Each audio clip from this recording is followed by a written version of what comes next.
Todas son 7 de la mañana con 7. Está en vivo y en directo Óscar López Meneses, que, según el congresista Juan Díaz Dios, debería volver a la cárcel.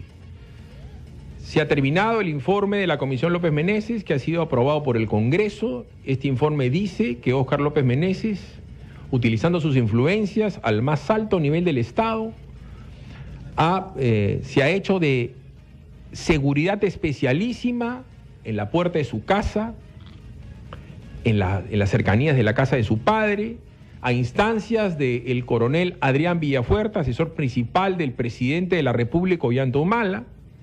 En ese momento, Villafuerte era la mano derecha y el hombre pensante de Palacio de Gobierno en cuanto a tema de seguridad. El ministro del Interior era el señor Pedraza, el viceministro del Interior y de Orden Interno, el señor Iván Vega Loncharich, que está escuchando el programa, seguramente, que vive a la espalda de Óscar López Meneses. En ese momento era Eda Rivas, la canciller de la República, que vive a la espalda de la casa de López Meneses.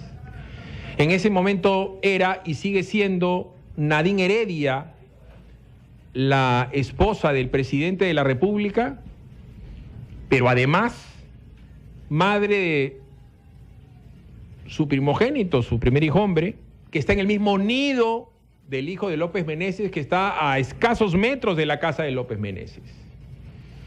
En ese momento era ministro de Defensa el señor José Cueto Acerbi, que utilizaron su nombre para decir que él vivía en la quinta de López Meneses. Estoy haciendo un recordaris para que ustedes sepan de lo que estamos hablando. En ese momento el general Raúl Salazar era el director general de la policía y él habría recibido llamadas de Adrián Villafuerte para triangular esta información, que fue además puesta en órdenes por escrito. Información que ha estado al acceso de la comisión que presidió, porque creo que ya se desactivó la comisión, Juan José Díaz Dios, al cual instamos a que llame. Entonces, ¿qué pasó? ¿Por qué le dieron seguridad a Óscar López Meneses? Las ideas son que le sabe y mucho al presidente. Yo soy de esa idea. Habían ideas un poco alocadas de que Montesinos salía para reunirse con él y con Ollanta, que ahí habían armas, que hacían orgías, que hacían, porque eso lo dijo Johnny Lescano, que habían equipos de interceptación y escucha. Y bueno, y estamos con un hombre que ya estaba en la cárcel y que podría volver a la cárcel. Y le quiero preguntar a Óscar López Meneses a las 7:10 si tienes miedo de volver a la cárcel. Óscar, buenos días. Hola, Filio, ¿cómo estás? Buenos días.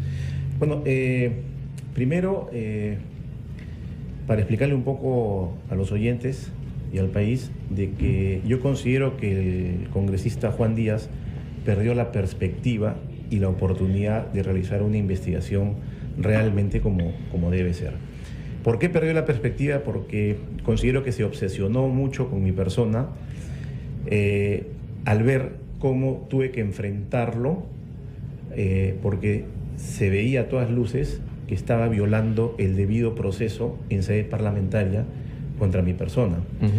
Y en su afán de figuretismo, porque no encuentro otra razón, es un congresista que nunca tuvo ninguna presencia realmente en el Parlamento Nacional, se le presentó, como se dice, la virgencita de presidir una comisión investigadora que le quedó realmente el cargo muy grande, y empezó a presentar una serie de denuncias y cosas ante los medios de comunicación, como por ejemplo cuando denuncia a un ex trabajador de él porque él considera que un amigo mío lo había tratado de sobornar para que obtengamos información de la comisión que él presidía. Ok, Óscar, pero eso, perdón que te interrumpa. No, pero eso es importante que conozca pero la gente. Pero es satelital, pues. El punto es el siguiente. Había seguridad extrema en la puerta de tu casa, en la esquina de tu casa. Habían un patrullero 24 horas al día y otro patrullero que podía, no era patrullero, una semitanqueta que podía desactivar explosivos más motos, ¿no es cierto? ¿Quién puso, según Óscar López Meneses, toda esa seguridad ahí, si es que no era para ti? Bueno, acá yo siempre traigo para que me acompañe un plano y una maqueta para que la gente pueda visualizar y orientarse mejor. Realmente, el congresista Díaz siempre ha mantenido esta posición, mintiéndole al país, que en la puerta del condominio donde yo vivo habían vehículos de la policía. Y eso es completamente falso. Nosotros podemos... No, si no hablas al micrófono no vamos a poder... Ok, nosotros podemos apreciar el condominio donde yo vivo y no se ve ningún vehículo policial. Este plano que está acá ha sido hecho en base al video que propaló la denuncia el 13 de noviembre. Por favor, si pueden ponchar el plano, señor director, y si se pone las pilas también, ¿no? Y se ve que el primer patrullero se encuentra exactamente a 120 metros del condominio y el segundo patrullero a 250 metros del condominio. O sea, es imposible técnicamente que vehículos policiales que supuestamente tengan un objetivo de seguridad estén tan lejos del objetivo a ser resguardado. O sea, eso es imposible. Yo lo voy a señalar. Tu casa es la que yo señalo en este momento.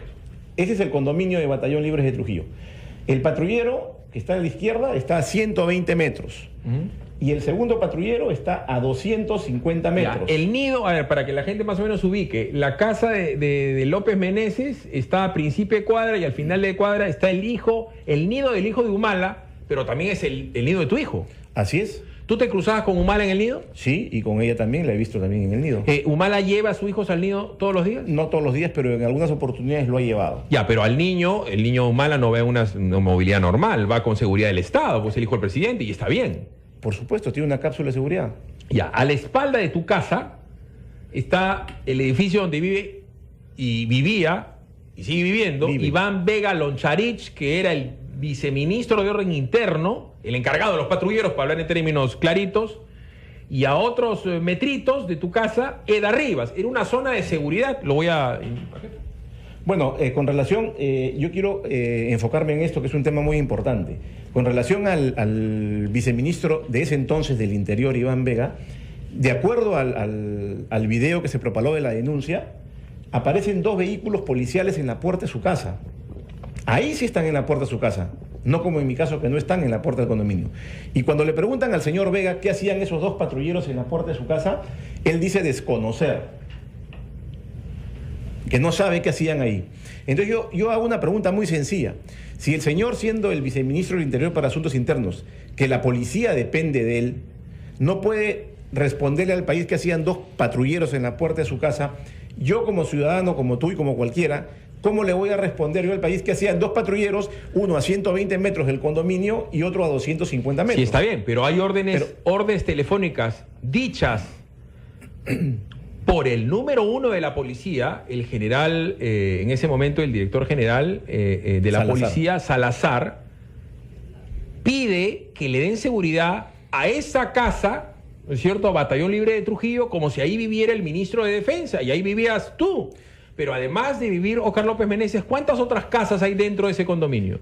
El condominio está compuesto por 8 casas, 2 en la parte externa y 6 en la parte interna. Ya, la parte interna es la que vigilaba. Bueno, lo que a mí me llama la atención es lo siguiente. Definitivamente, se tomó la dirección del condominio donde vivo yo con otras 6 familias, con otras 5 familias adicionalmente. Yo presenté una denuncia penal por haber tomado mi dirección y haber consignado falsamente datos, que esa investigación se está... Lo que me estás diciendo es que tú niegas que has pedido esa seguridad. No, contundentemente, y lo ratifico y lo he dicho desde el principio. Pero acá hay algo que yo quiero que la gente conozca. Este dispositivo de seguridad no era de 2 patrulleros, habían 8 vehículos policiales, de acuerdo al video de la denuncia. Y de esos 8 vehículos policiales, a los 2 días que del ex ministro del Interior, Wilfredo Pedraza, va al Congreso, supuestamente a informar al país sobre este escandaloso resguardo policial, él dice que él se siente sorprendido y que él no sabía nada de lo que estaba pasando. Él, siendo ministro del Interior. Siendo ministro del Interior. A ver, son 7:17. Preguntas para sí o para un no. ¿Ollanta Humala estaba en tu casa, sí o no? No. ¿Adrián Villafuerte estaba en tu casa, sí o no? No. ¿Nadine Heredia estaba en tu casa, sí No. o no? ¿Cuándo ha sido la última vez que has visto a Vladimiro Montesinos, personalmente? En una de las audiencias que tuvimos hace ya muchísimos años en la base naval, tuvimos unas audiencias por los procesos judiciales que afronté. ¿Tú conoces a Iván Vega Loncharich? No, nunca lo he visto. ¿Tú conoces al señor Pedraza? Tampoco. Cuando tú estabas preso, ¿él no era el jefe del INPE? Sí, él era uno de los jefes del INPE que pasó durante el tiempo que yo estuve, ¿no? Pero quiero no dejar de mencionar lo siguiente. Yo no puedo dejar de mencionarte que son 7:17, que nos vamos a la pausa y regresamos. Unita cortita. ¿Es cierto que tú ayudaste a Daniel Urresti para que consiga su ascenso? ¿Sí o no? Me buscó en el año 2007 porque estaba preocupado que no le habían otorgado una vacante al arma de comunicaciones a la cual él pertenecía para el grado de general de brigada. ¿Ya? Y yo hablé con él, un amigo en común. ¿Quién te lo centra a un Urresti? coronel de nombre Fernando Guerrero Espejo, que trabajó también en el ejército en ese momento y pertenecía también a la misma arma de Urresti de Hoy comunicaciones. ha salido en la portada de Hildebrand en sus 13 lo siguiente: Humala me envió un emisario en enero de 2015. ¿Cierto o falso? Es cierto. ¿Y a qué fue el emisario de Humala a buscarte?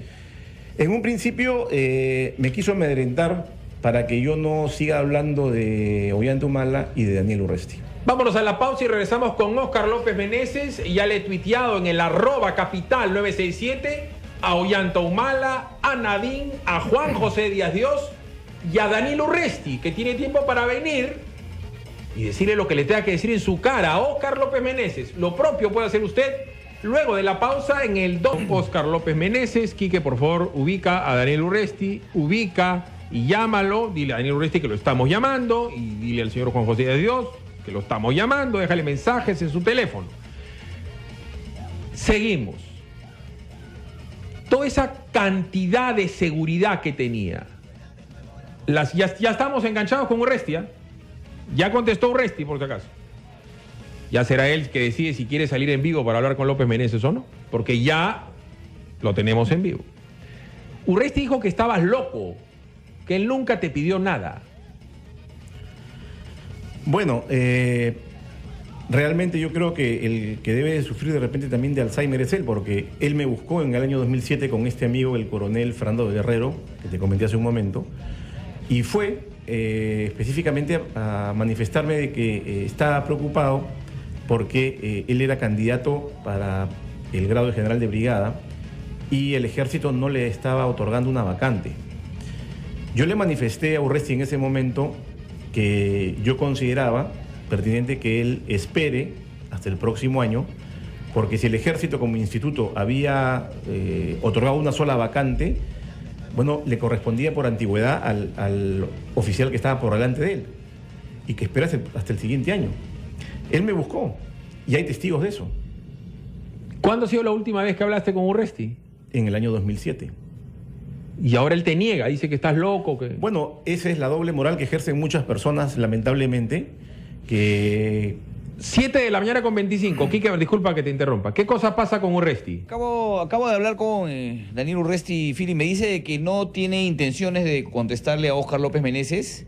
Me dice que no lo conoce y que él es un precandidato que está abocado en las cuestiones de su partido. De que no, me reiteró 2 veces que no lo conoce y que no tiene nada que decir. ¿Quiénes son los testigos de esa reunión con Urresti? El coronel Fernando Guerrero Espejo. Porque él fue el que me llamó por teléfono y me pidió que lo reciba a él y a un amigo que estaba llevando a hablar conmigo. Y apareció Daniel Urresti. Te voy a transcribir una pregunta muy sencilla de responder, que me está haciendo Manny Rey en el @capital967. Si yo salgo de mi casa y en la puerta hay 8 autos policiales durante varios días, meses, casi un año, no les pregunto qué pasa. ¿Tú qué hiciste cuando viste todo? Tú eres un especialista en seguridad, no eres un hijo vecino. Cuando viste todo este despliegue, ¿tú nunca te acercaste a preguntar a quién cuidaba?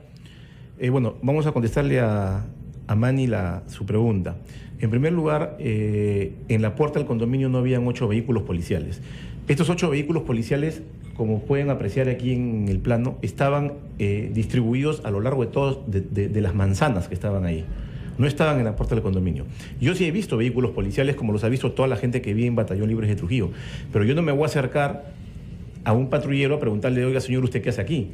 Sabiendo que hay gente importante desempeñando cargos de función pública alrededor de todo el condominio. ¿Tú sabías que vivía Iván Vega Loncharit? ¿Sabías que vivía de Arribas ahí? Sí. Es obvio que sabías que el hijo de Ollanta Humala está en el mismo nido que el de tu hijo. Sabía que vivía la ministra de Relaciones Exteriores, sabía que vivía el viceministro del Interior, sabía porque lo veía a Ollanta Humala. Y cuando tú llevaba lo a su veías hijo. a Ollanta Humala en el nido de los chicos, ¿los saludabas? Hola Ollanta, o señor presidente, hola Nadine. ¿Cuál es tu trato con ellos? Nos hemos saludado como amigos. Nunca ha habido por qué no saludarnos.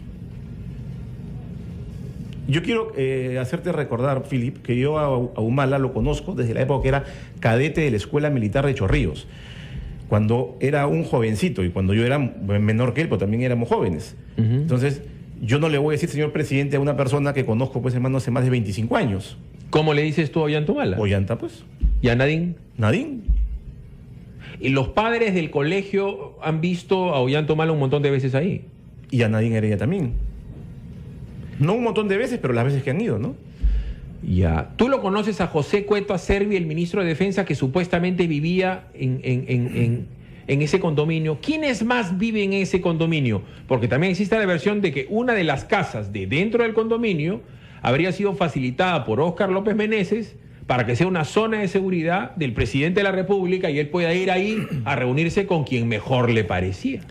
No, eso no se ajusta a la verdad. El condominio está conformado por familias que todas se dedican a la actividad privada y no hay nada de extraño ni irregular en ese condominio. Cuando En han esa cuadra hay hecho muchos la condominios. inspección de tu casa, ¿han encontrado equipos de interceptación y escucha? Porque la gente dice, estuvo preso por chuponear e interceptar por Montesinos, ahora está haciendo lo mismo por Humala. Bueno, en primer lugar, yo estuve privado de mi libertad 4 años injustamente. Yo he sido absuelto de los delitos que se me acusó. Eso que manifestó el congresista Díaz, falsamente también, que había encontrado una central y que no pudo hacer el peritaje correspondiente, es también completamente falso, porque él se presentó el día de la inspección ocular a mi casa y llevó a una fiscal, que acá tengo las actas de la fiscalía, y presenta a 2 peritos, los presenta como expertos en telecomunicaciones para que supuestamente vayan a inspeccionar la casa con él.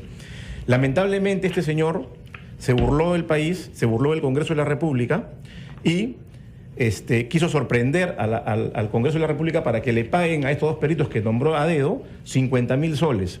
Y el Congreso de la República, la oficina jurídica, emitió este informe en la cual lo acusan de haber violado las normas legales para dicha contratación. Chichi Valenzuela ha presentado una lista de llamadas de Adrián Villafuerte al general, al director general de la policía y del director general de la policía devolviéndole las llamadas a Adrián Villafuerte justo en la época del resguardo. ¿Tú has conversado por teléfono con Adrián Villafuerte o con el director general de la policía, Raúl Salazar, en la época del resguardo? No, yo al general Salazar no lo conozco. Con Adrián Villafuerte habremos cruzado conversaciones esporádicas y la verdad es que a mí me llama la atención que se mencione nuevamente que yo tengo alguna participación con ¿Cómo este que resguardo. conversaciones esporádicas? Que llamaba para preguntarle cuánto estaba el dólar, qué había pasado con la U. ¿Tú qué tenías que hablar con el asesor principal de seguridad del presidente de la República? Bueno, lo que he conversado muchas veces durante años, ¿no? Nos hemos saludado varias veces. ¿Pero por teléfono o personalmente? No, por teléfono. 2, 3 veces habremos... ¿No te has reunido con Villafuerte? No.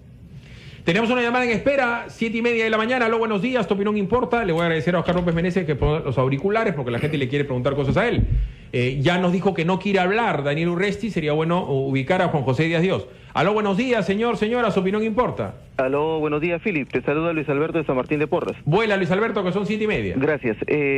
Saludos también para el invitado señor Óscar López Meneses. Muchas gracias. Una consulta, señor López Meneses. Ya que usted ha hecho una entrevista en el semanario del señor Hildebrand, donde ha afirmado que ha habido un emisario de Humala o del gobierno, y usted ha denunciado también ahora en el programa del señor Philip, que ha sido amedrentado en primera instancia.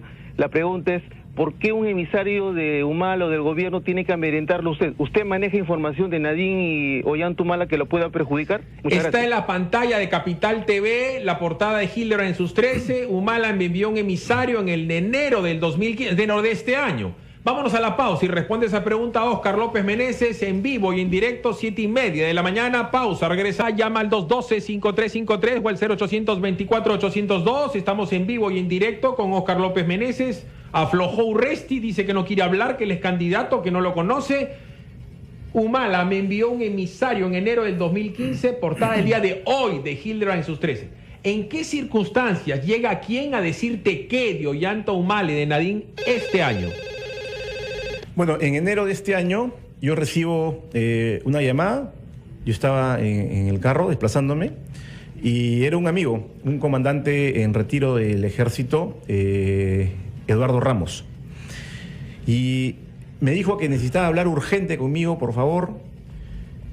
Y a la insistencia de él le dije, bueno, mira, yo estoy por Benavides, nos encontramos si quieres en el Starbucks que está ahí en Benavides.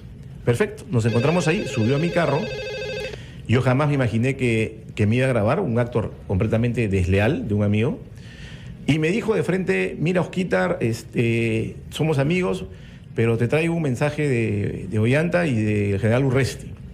Yo te recomiendo que tú no te metas con ellos porque son gente muy poderosa y tú sabes que te pueden hacer daño. Entonces yo le manifesté directamente, le dije, mire Eduardo, no existe enemigo pequeño, yo no le tengo miedo ni a Humala ni a Urresti. Esta pelea no la empecé yo, la han empezado ellos. Yo tengo una familia, yo tengo un nombre y yo no voy a permitir que nadie me difame y ninguna persona me insulte. ¿Tú lo has denunciado a Ollanta Humala o lo has demandado a Ollanta Humala en la vía civil? Así es.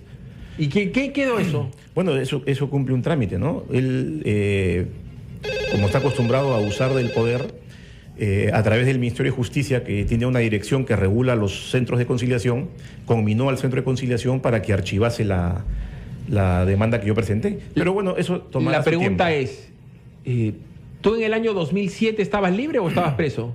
Estaba ya libre. ¿En el año 2007 tú has tenido contactos con Ollanta Humala y Nadine? Sí, claro. ¿Por qué? Por la amistad que había. ¿Y en el año 2006? También. ¿Y en el año 2008? También. En el año ¿Cómo 2006, que amistad que había? ¿Qué clase? ¿Por qué? Porque yo te quiero decir ahorita estamos hablando de las agendas de Nadine. Bueno, primero Entonces, quiero... ¿cómo que amistad? Philip, yo te he manifestado desde un principio y lo vengo repitiendo desde la primera vez que un periodista me preguntó que se había enterado que yo había apoyado a Humala en su campaña electoral. Y en el 2006 yo lo ayudé a Ollanta Humala en el diseño y la estrategia de la conducción de su campaña para la presidencia de la República. ¿Tú has estado en la casa de Chama de Ollanta Humala? Por supuesto, en la calle Castrat. ¿Tu papá vive cerca? Sí, mis padres viven cerca de la casa de Ollanta. ¿Qué tiene que ver la seguridad que estaba cerca de la casa de tu padre con tu influencia con Ollanta Humala y con Nadine? Ninguna, porque Ollanta Humala hasta el día de hoy, yo invito a cualquier periodista que se pare en la avenida Germán Lapeire y van a ver pasar todos los días las cápsulas de seguridad de los vehículos de Ollanta. Y todas esas avenidas están cubiertas por seguridad hasta el día de hoy. ¿Cómo era la casa por dentro de Ollanta Humala en Chama? ¿Ya tenía las alfombras persas? ¿Ya tenía los muebles Ferrini? ¿Cómo se vestía Nadine Heredia? ¿Cómo se vestía Ollanta Humala cuando no era presidente? Era gente muy sencilla. No te olvides que Ollanta es un teniente coronel del ejército, un oficial del ejército, que los oficiales viven muy modestamente y sus familias también. Tienen unos sueldos que realmente no los ayudan a tener. ¿Tú sabes si Nadine tiene habilidades especiales para el marketing, para la mercadotecnia, para las ventas, para asesorar a gente? Tú que los conoces hace tantos años, Nadine se ganaba la vida como consultora. ¿Quién paraba la olla de los Humala Heredia? Ollanta con su sueldo de oficial del ejército. ¿Tienes una idea tú cuánto gana un oficial de su graduación? Te voy a contar para que sepas más o menos algo. Ollanta no tenía casa propia ni departamento propio. Ollanta Humala vivía dentro de la casa de la mamá de Nadine, en un espacio en el garaje que le llamaban la casita de muñecas. Era una casita chiquita, donde muy pequeña, dentro del garaje de la casa de la señora. Ahí vivía... ¿En qué año?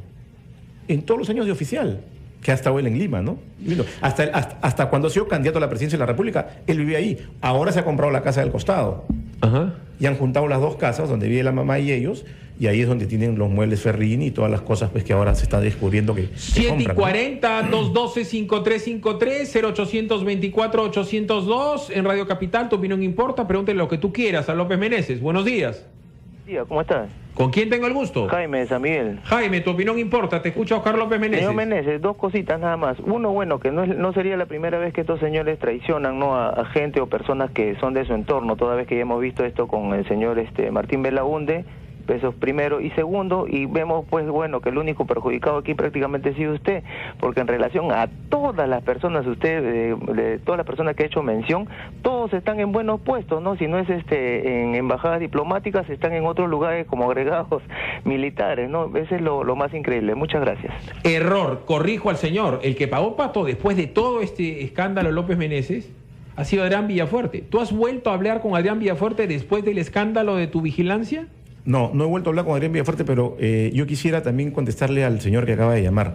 Efectivamente, todas las personas que han tenido participación directa con este resguardo irregular han sido premiadas. El almirante Cueto, que es el principal sospechoso, vamos a decir, porque yo no puedo afirmar nada, de este resguardo irregular, el señor fue designado por el gobierno de Humala a cubrir un cargo diplomático en la Organización de Estados Americanos en la OEA en Washington. El señor Howell, que también es mencionado en este escándalo, fue designado por el gobierno de Humala a cubrir también un cargo diplomático militar en las Naciones Unidas en Nueva York. El responsable de haber instalado el servicio irregular en este condominio, según los documentos de las órdenes que hay, tomando falsamente la dirección de mi condominio como que viviese ahí el almirante Cueto, era un comandante en ese momento de apellido Fernández, que tuvo la misión de verificar si vivía Cueto ahí. Y este señor no verificó nunca que si vivió Cueto ahí, y es más, lo ascienden al grado de coronel. Después, todo este dispositivo de seguridad tenía la obligación de ser controlado, como todos los dispositivos de seguridad y los puestos fijos de seguridad de la Policía Nacional tienen que ser verificados por la Inspectoría General de la Policía. O sea, todos los coroneles que trabajan en la ciudad de Lima diariamente se turnan para verificar los puestos fijos. Durante esos 2 años, oh maravilla, nadie sabe nada de los controles de esos puestos fijos. Además, que habían en todo Oscar, este por sistema de sentido seguridad. como un policía no es un bobo. Entonces el policía, si le dicen que ahí vive el ministro de Defensa, que para con circulinas. Así es. ¿No? Oye, estoy cuidando la casa del ministro y no viene nunca. Nunca. No viene ni un carro con circulina. Es el ministro José Cueto Acerbi, es Pepe Cueto, que también juega tenis al frente, o es el loro César Cueto Villa. Porque acá, por lógico y por sentido común, acá no vive ningún Cueto. Pero lo más extraño, un ratito, Fili, por favor. Lo más extraño es que el actual viceministro del Interior que acaba de juramentar, el general Flores Goicoechea, fue inspector general de la policía y él no pudo verificar nada de esto. Después lo premian y lo nombran director general de la policía.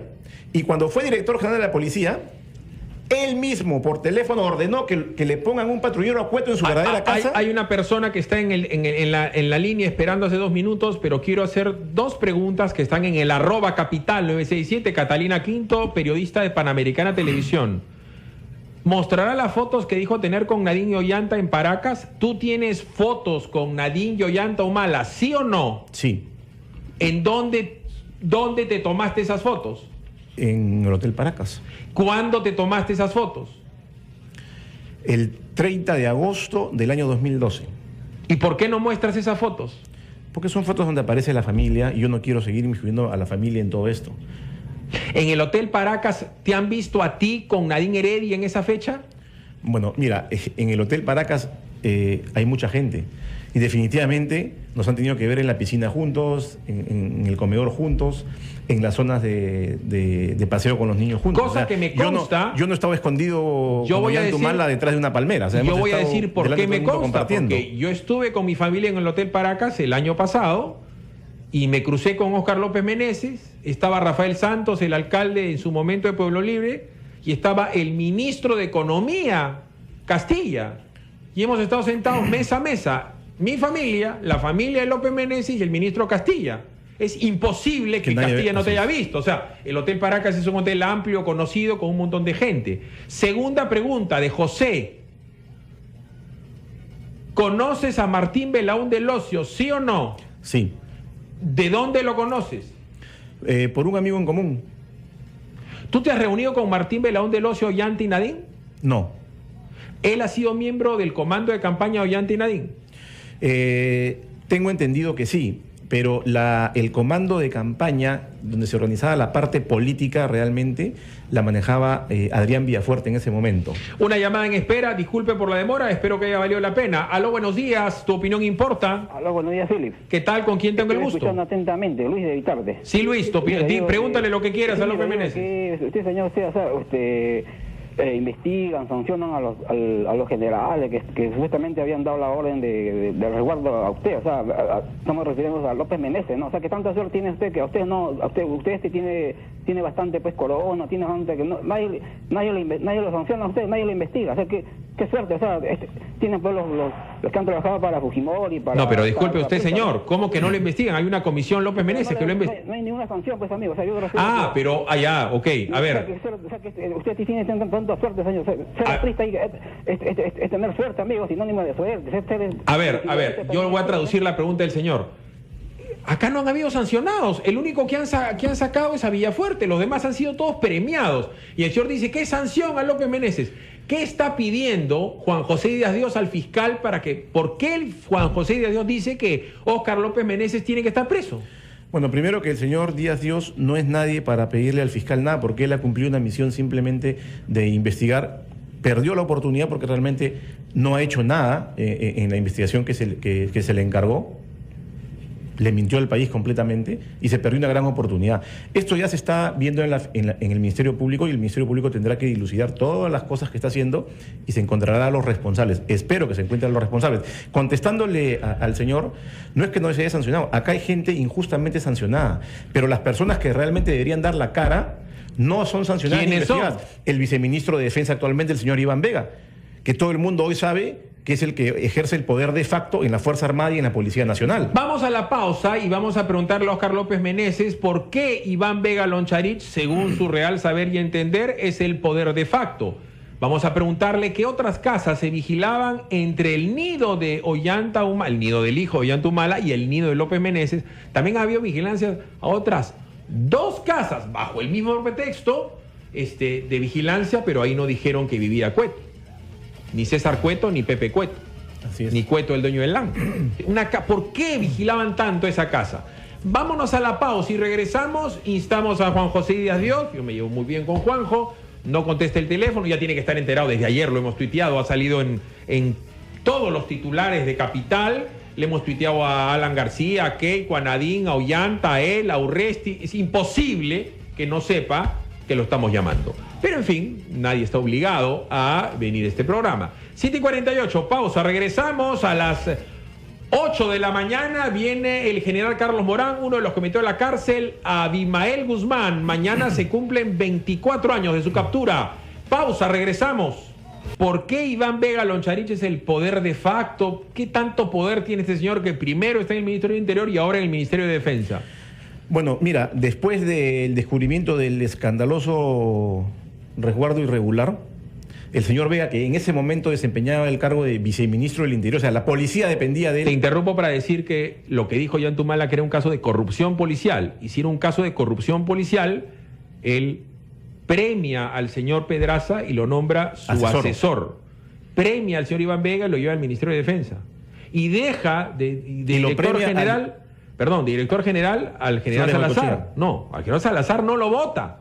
En ese momento no. No lo vota. Si es corrupción policial, no lo vota. Así es. A Flores Goicoechea lo termina ascendiendo y a Cueto Servi lo premia con un sueldazo de 25 lucas gringas en Washington. Así Entonces, si el presidente decía que era corrupción policial, ¿quién es el que genera la corrupción? Tú coimeaste para que te lleven la seguridad. ¿Para qué querías tu seguridad en la puerta de tu casa? Bueno, yo ya me he cansado de decir que esa seguridad no era para mí.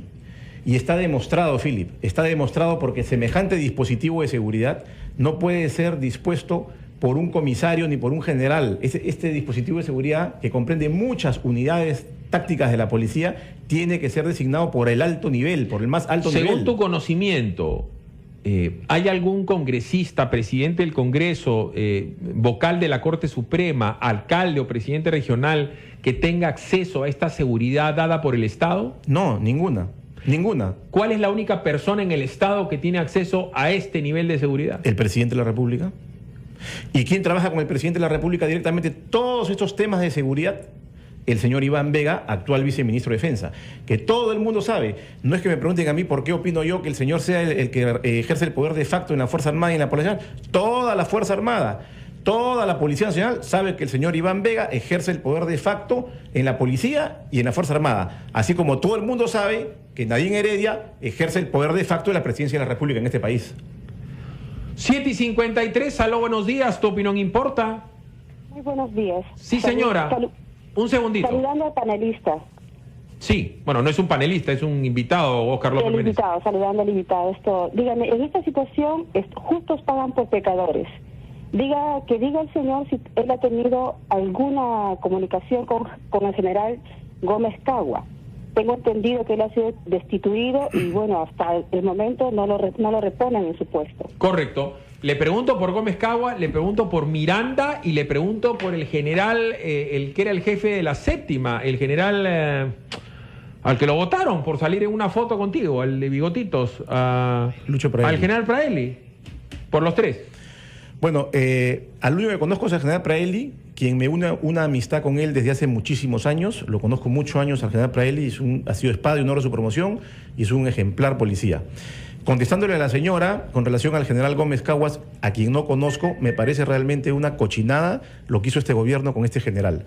Porque el general Gómez Caguas, yo he podido leer sus declaraciones que existen en el expediente de la Fiscalía, y él dice bien claramente que él estuvo en una ceremonia pública por aniversario de la Policía Nacional, y después de la ceremonia, el general Salazar, director general en esa época de la policía, lo llama a la hora del cóctel porque estaba acompañado con el almirante Cueto.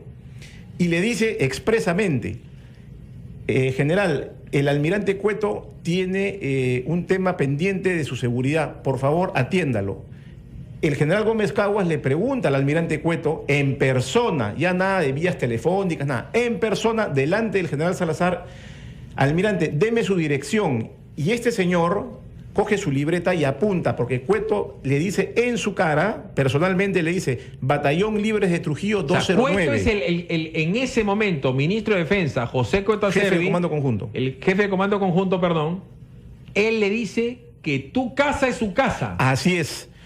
Y eso lo ratifica el mismo general Gómez Caguas después, en otra reunión que se encuentran a la semana, dice su declaración, en una misa de salud o aniversario de algo, pero era en una misa, y el almirante Cueto se le vuelve a acercar y le dice, general, muchas gracias en nombre mío y de mi familia.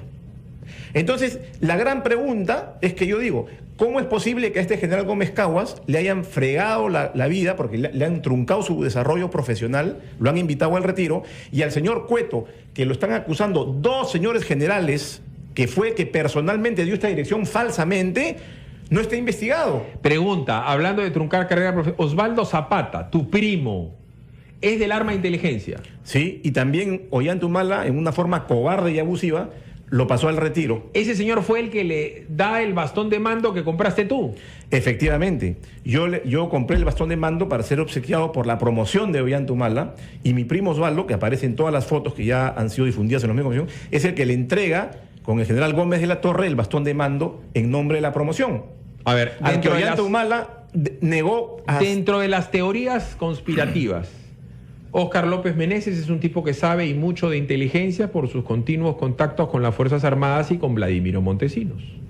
El señor Antumala estuvo en el operativo de inteligencia para algunos, gesta heroica para otros de Locumba. El señor Óscar López Menézes conoce a Ollantumal hace muchos años. El señor Óscar López Menézes es primo de Osvaldo Zapata. El señor Óscar López Menézes conoce a Adrián Villafuerte de muchísimos años cuando trabajaba con Saucedo, pero también cuando trabajaba para la campaña del señor Ollantumala. El señor Ollantumala es presidente de la República. El señor Ollantumala necesita asesores de inteligencia. El señor Ollantumala hace que se reúnan o permite que se reúna el señor Adrián Villafuerte con Óscar López Menézes para montar un servicio de inteligencia en base a su experiencia. ¿A quién le tocaba ascender? A Osvaldo Zapata. Era probable que ibas a volver a tener mucho poder si manejabas el servicio de inteligencia. Una facción del gobierno liderada por Nadine Heredia, Iván Vega, dijeron hay que cortarle el camino a López Menézes. Hay que hacer que pidan seguridad como si fuera su casa. Hay que hacer que esto se descubra mediante la prensa. Detone el escándalo y cae Sansón con todos los filisteos. ¿Qué parte de mi novela no te cuadra o te parece una fantasía? No, no me parece una fantasía, tiene lógica lo que tú analizas con la perspectiva que has hecho, pero siempre te va a llevar a lo que yo vengo manifestando desde el principio. Iván Vega, el poder de facto en la Fuerza Armada. Tú acabas de llegar a lo mismo que yo, a la misma conclusión. 7:58, aló, buenos días, ¿tu opinión importa? Hola, Fili, ¿cómo está? Buenos días al señor López Meneses. Quiero hacer una pregunta con unas alternativas. Primero, el resguardo en su domicilio, alternativa A, era para Alberto Fujimori, B, para Vladimiro Montesinos, C, para ambos, D, para Antauro Humala o para todos los anteriores. Gracias por la respuesta. A ver. Para ninguna de las personas que me has mencionado, porque el presidente Fujimori está privado de su libertad, Vladimiro Montesinos está privado de su libertad y Antauro Humala también está privado de su libertad. Y sería una locura, si me preguntas a mí, armar un dispositivo de seguridad de esa naturaleza para sacar a 3 personas de los recintos penitenciarios donde se encuentran para llevarlos a un domicilio. Tan sencillo es que cuando tú ejerces el poder realmente, si necesitas juntarte con esas personas, simplemente vas y las ubicas en los lugares donde se encuentran, ¿no? O por acá, otra cosa que es de mi cosecha, yo que soy un mal pensado profesional. Si a ti te han metido a la cana por presuntamente tener equipos de interceptación y escucha, y por estar metido con Montesinos, para bien o para mal, por eso te metieron a la cana, ¿correcto? Si saliste libre y si fuiste absuelto, eso es otra cosa. Pero purgaste cárcel. Tienes 2 hijos chiquitos, uno casi recién nacido. Dentro de tus virtudes está la inteligencia. Tendrías que ser imbécil para llevar un equipo de interceptación y escucha a tu casa con 5 vecinos, rodeado de todos estos señores, para hacer una maldad. Te alquilas una casa en cualquier sitio porque plata tienes, o en último caso, si tienes los fondos del Estado, que sabemos que tiene cualquier cantidad de fondos, la DINE ha, no sé, pentuplicado sus fondos, alquilas una casa cualquiera y en esa casa cualquiera interceptas, chuponeas, haces tu orgía, llevas putas y metes con Montesinos, Fujimori, Antauro, Ollanta, López, haces un orgión y nadie te ampalla. Tú tendrías que ser tarado para, y con el perdón del francés, para arriesgar la libertad de tu esposa. De toda una familia. En una quinta. No tiene sentido del más mínimo análisis. O sea, nadie sabe que el Chavo del 8 vivía, pues, en el piso 8. ¿No es cierto? Nadie entró. Pero todo el mundo sabía que el Chavo del 8 vivía ahí y que se metía en el barril. Todo el mundo me ve entrar y salir del condominio todos los días. Con mi carro, manejando. ¿Tú tienes seguridad? No. ¿Guardaespaldas? No, yo ando solo. Todo el mundo que me conoce me ve solo en la calle. ¿Tú temes por volver a la cárcel? No, no temo por volver a la cárcel porque no tengo por qué volver a la cárcel. Yo no tengo ninguna participación en esto. Temen las personas que deben estar comprometidas en esto, que hasta el día de hoy nadie las quiere investigar. A ver, corto, porque son 8 y 1 minuto, me estoy robando un tiempo, ya está el general Morán, porque un día como mañana se cumplen 24 años, 23 años de la captura de Ismael Guzmán. Ese es el antes y después. Es casi tan importante como el 28 de julio. Mira lo que le estoy diciendo. Ahorita viene Carlos Morán, el número 3 del GEIN, número 4, el que vio a Ismael Guzmán, así, ¡tac!, el que lo agarró. Pregunta, en base a tus conocimientos del mundo de las Fuerzas Armadas, que hemos visto que son vastos, ¿qué opinas de la orden de inamovilidad para contar granadas y pertrechos de guerra en Lima?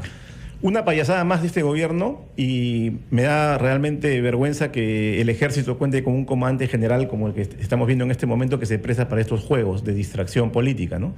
El ejército, dentro de su estructura, tiene contemplado las famosas revistas que hace quincenal o mensualmente para ver sus polvorines, los polvorines que tienen, por ejemplo, en Pisco, ¿no? Entonces, el ejército no necesita dictar una orden de inamovilidad absoluta a todo su personal para saber qué cosa pasa en sus polvorines, o para contar sus municiones, o para contar sus armamentos. Si tanta sospecha tienen, que dicen ellos, por los acontecimientos de las granadas que están apareciendo hoy en día en Lima, simplemente el ejército tiene en su estructura los canales de inspección correspondientes. La Inspectoría General puede realizar una inspección inopinada y va a verificar lo que tenga que verificar. O sea, esta orden en lo absoluta realmente es una payasada. Es una payasada más de este gobierno. Muy amable por dar la cara en Capital, insisto, ubicamos a Urresti, no quiso hablar con Óscar López Meneses. Si hubiera sido Urresti, hubiera venido acá, le hubiera dicho loco, cobarde, mentiroso, me lo comía vivo y ganaba popularidad Urresti, porque se enfrentaba al montesinismo y al cinismo de Óscar López Meneses. No quiso hablar Urresti. Y Juan José Díaz Dios, yo tomo como un hecho que no ha querido hablar. ¿Qué vamos a hacer? Acá todas las opiniones importan, ha sido muy amable, vámonos a una pausa, regresamos con Carlos Morán para hablar del terrorismo urbano. ¿Existe? ¿Estas granadas son Sendero Luminoso? ¿Qué está haciendo hoy Sendero Luminoso? Habla un especialista, el hombre que metió a la cana a Vladimiro Montesinos. No. Perdón, déjame terminar, no me dejes terminar. El hombre que mete a la cana a Vladimiro Montesinos siempre es ufana, ¿no? De que le metió a la cana, que es el señor Toledo, ¿cierto? Yo lo metí, yo lo cané, yo lo capturé. Y evidentemente Montesinos es un enemigo público y tal, ¿no? Y quien metió a la cárcel a Abimael Guzmán.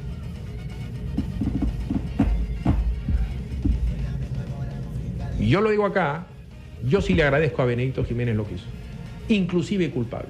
Y si yo fuera presidente y sé que es culpable, yo lo indulto. Ahorita. Porque más que él no ha hecho nadie en el Perú por lo que estamos siendo culpable de Orellana. Le demuestro que es culpable, lo caneo por culpable y al día siguiente lo indulto. A Nixon lo indultaron en Estados Unidos siendo culpable y le costó la presidencia. Pausa, regresamos con Carlos Morán.